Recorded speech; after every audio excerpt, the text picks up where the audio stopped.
नमस्कार दोस्तों, आपका हमारे चैनल में स्वागत है।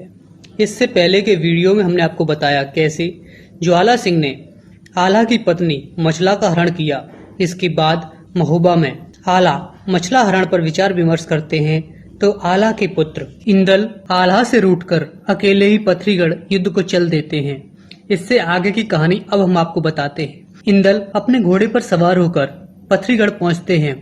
पथरीगढ़ के किले के किलेदार इंदल को अंदर जाने से रोक देते हैं। तब इंदल कहते हैं, मैं महोबा से आया हूँ, मैं महावीर आला का पुत्र इंदल हूँ, ज्वाला सिंह से कहो उनसे मिलना चाहता हूँ। तब एक पहरेदार ज्वाला सिंह के पास जाता है और कहता है, महोबा से कोई इंदल नाम का बालक आया है और अपने आप को आला का लड़का बता रहा है और महाराज से मिलना चाह रहा है। जब ज्वाला सिंह को पता चलता है कि इंदल मछला और आला का लड़का है तो वह कहता है, ले आओ उसे।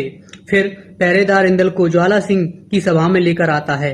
ज्वाला सिंह को देखकर इंदल बहुत क्रोधित होते हैं और कहते हैं, मेरी माँ मछला कहाँ है, मैं उससे मिलना चाहता हूँ। तब ज्वाला सिंह कहता है, तुम लोगों ने बड़ा जल्दी पता लगा लिया मछला का कि मछला पथरीगढ़ में है। तब इंदल कहते हैं, मेरी माँ को ले आओ, मैं उसे लेने आया हूँ। इस पर ज्वाला सिंह कहता है, तुम अपनी माँ से मिल लो और यहाँ से मिलकर चले जाओ, लौट जाओ महोबा को। मछला अब पथरीगढ़ की रानी बनेगी, मैंने हरण किया है उसका।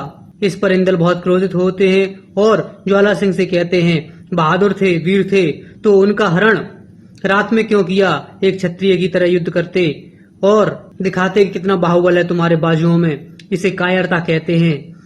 मैं तुम जैसे कायर को अपनी माँ का हरण करने की अभी यही सजा दूंगा। इंदल अपनी तलवार खींच लेते हैं। इंदल को हाथ में तलवार लिए देख ज्वाला सिंह अपने सैनिकों से कहता है, इस सपोले को पकड़कर कैद खाने में डाल दो।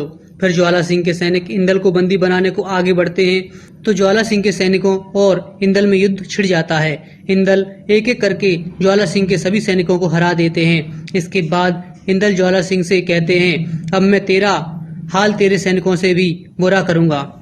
इसके बाद ज्वाला सिंह के पिता जल सिंह अपने पुत्र ज्वाला सिंह के प्राण संकट में देखकर इंदल पर मंत्रों का प्रयोग कर इंदल को बेहोश कर देते हैं। इसके बाद ज्वाला सिंह और सैनिकों को बुलाता है और सैनिकों से कहता है, इसे कैद खाने में डाल दो। इसके बाद सैनिक इंदल को ले जाकर कैद खाने में डाल देते हैं। इससे आगे की कहानी अब हम आपको अगले वीडियो में बताएंगे।